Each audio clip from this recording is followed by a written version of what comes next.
Hey, welcome back to the Disney Plus Everyday Challenge, and today we have Richie Rich's Christmas Wish. What do you get the kid who has everything? You give him a wish to have anything that he doesn't already have. Anyway, yeah, he's you know who Richie Rich is. At least anybody who's my age, and I have an itch. That's why I'm switching hands. You know who Richie Rich is. Most kids these days probably have no idea who he is. He's based off an old comic strip, The Richest Kid in the World, that was popular during the Depression. Apparently, a lot of kids used to want to dream as they were eating their out of the garbage, or not eating at all in the Depression, imagining being Richie Rich and just having anything and everything he ever wanted at his fingertips. Well, we learn just how rich Richie Rich is. I'm going to try to say wealthy from here on out because it just sounds redundant. We learn how rich he is, wealthy he is, when he's suddenly woken up to go play with his friends, and that's his friends right there, except for the one on the right. That is, what's his face? Reggie Van Doe. These names are on the nose. And he's his nemesis. He's the anti-Richie Rich. He's bad rich. Richie Rich is ostensibly good rich. He does give to the poor. He shares his wealth with those less fortunate. He helps the orphanage and everything else. While Van Doe is pretty much a scumbag who only cares about getting richer and treats everybody like garbage. Seems really familiar. Anyway, Richie is woken up by his friends, and he is helped to get dressed by his servants, who all have different pieces of clothing. They're all lined up in a hallway holding a different piece of clothing for him to put on as he runs to the door. It's hard to like somebody like that who goes, you know what, this is a good use of manpower.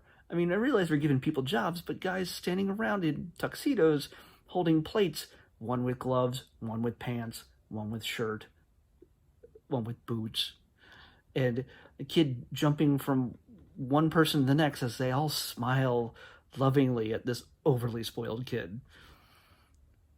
Yes, I think Richie's aware that he's overly spoiled, but there's nothing he could ever want for. He has wonderful parents, Martin Mull, and what's her name? Why can't I say her name?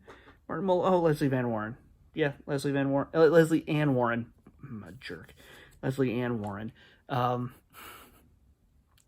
not the most surprising casting. I'll get to that in a moment. So we have those guys. It's hard to find a way to be sympathetic to a child who literally has everything. This is not somebody who's given things, who's known poverty, like Annie from that same era, you know? I read Richie Rich comics when I was a kid, and it's all... The joke is that everything is just over-the-top impossible, comes incredibly easy for him. And that's, I guess, funny, and it's silly, and it's... wow, you know, he basically has a snowmobile fight with his friends, and they're all like, nobody's like older than 11. They have a snowmobile fight which has snowball guns on it, and they shoot each other in the back of the helmet. Those scenes are used over and over again, the same thing. There's so many. I realize I'm jumping around a lot because there's just so much that's bad in this. I'm sorry, guys. Saban Entertainment. I'm sorry.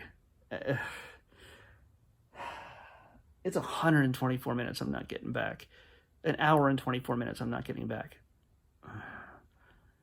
Hey, we got Michelle Trachtenberg.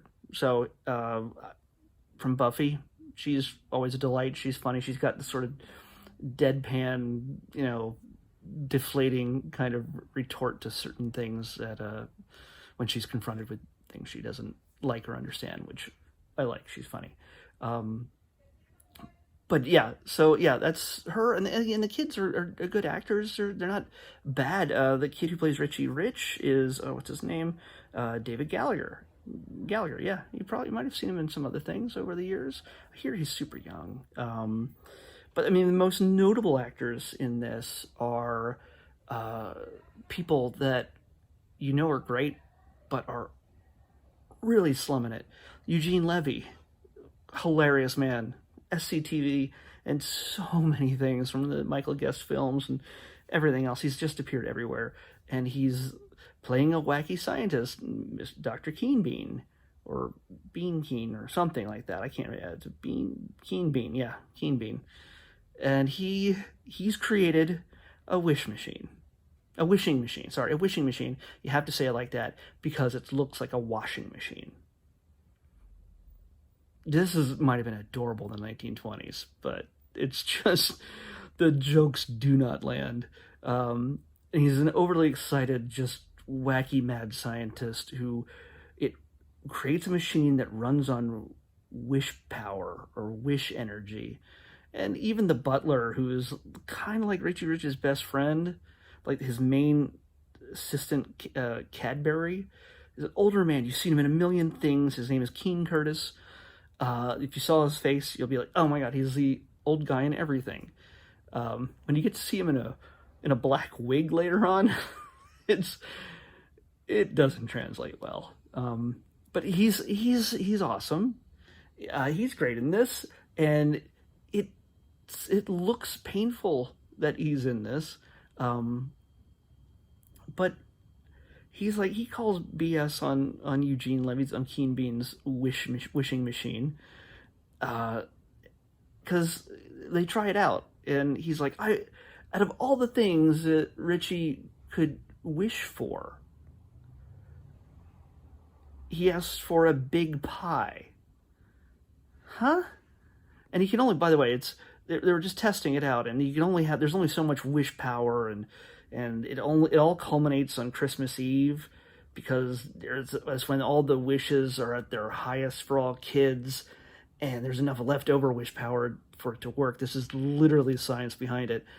But he tests it out before. I mean, it is Christmas Eve, but they're just not there yet at midnight, because that's when it all culminates. Kids are obviously awake and wishing at that hour, on Christmas Eve. He asks for a big pie, and a pig sty forms around him, and he's just covered in mud. They're all in his overalls. They're all wearing the same overalls. What's going on here?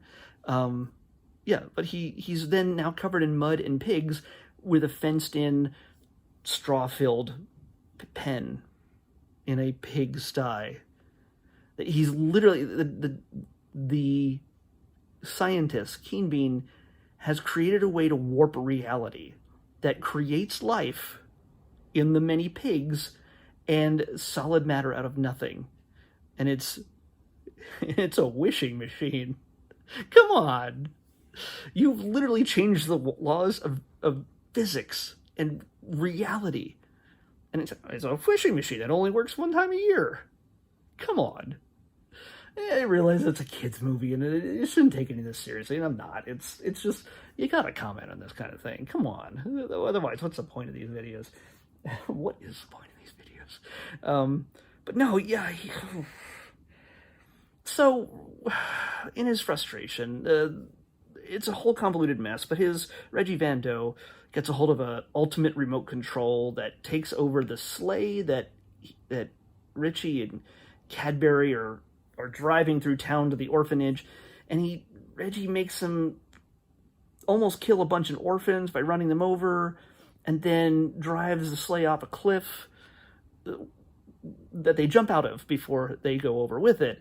But they look down, and it's like, oh, the presents are okay, and then it explodes with the quality of an explosion that I've seen on video games made 10 years earlier.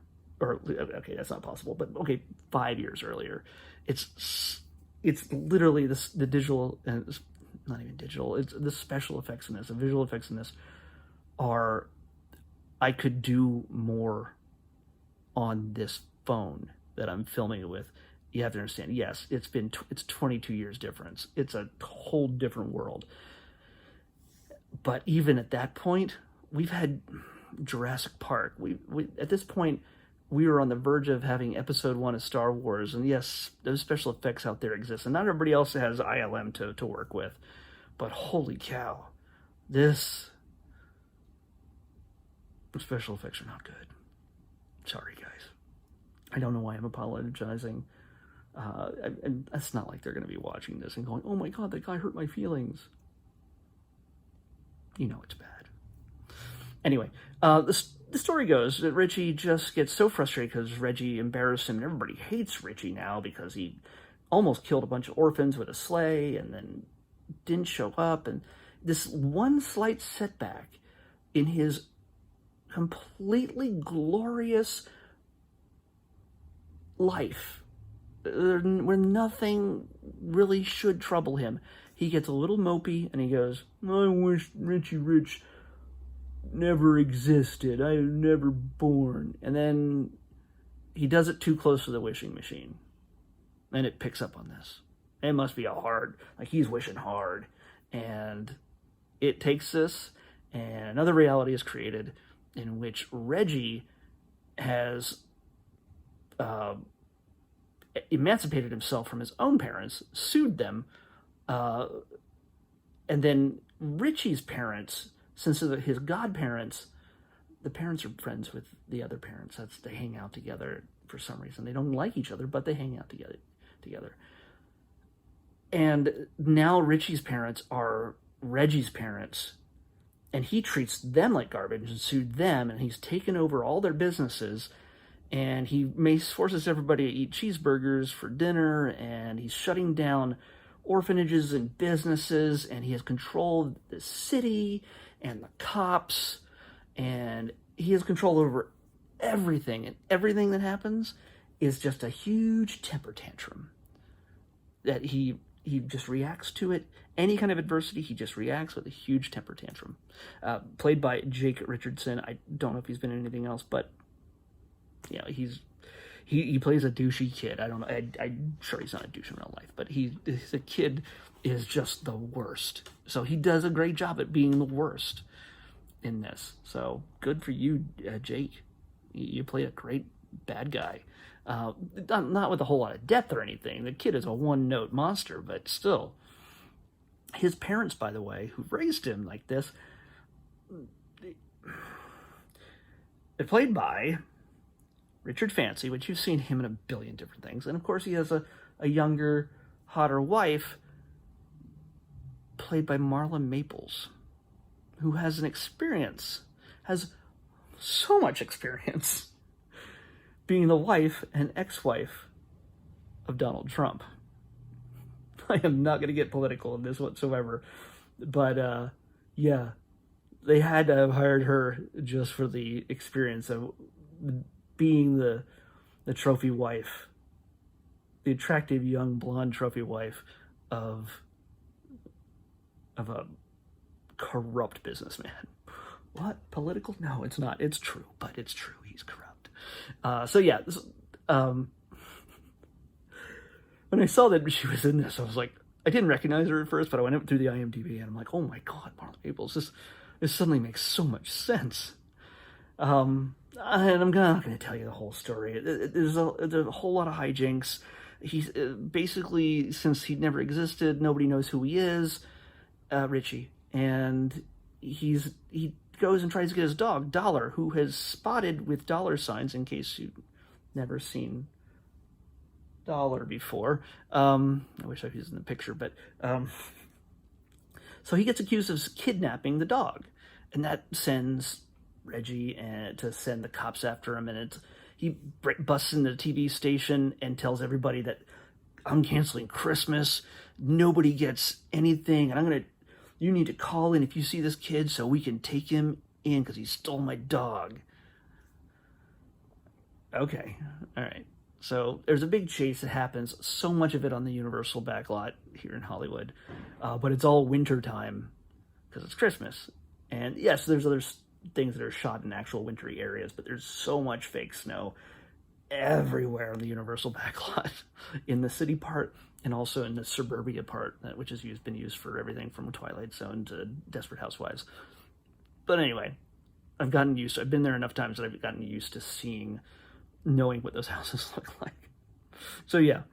So Richie Rich has to find people he recognizes and convince them that he's not crazy as he tells them about his wishing machine choice. And he has to convince his friends. He has to convince Cadbury, who's now a roadie with the band.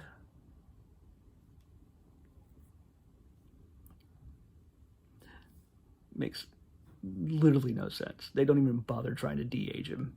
Or why would he still be on the road, and why would he have thick black hair? I don't know. But anyway, yeah. So bad special effects, bad story. It's mostly just an incomprehensible seizure of filmmaking for the most part.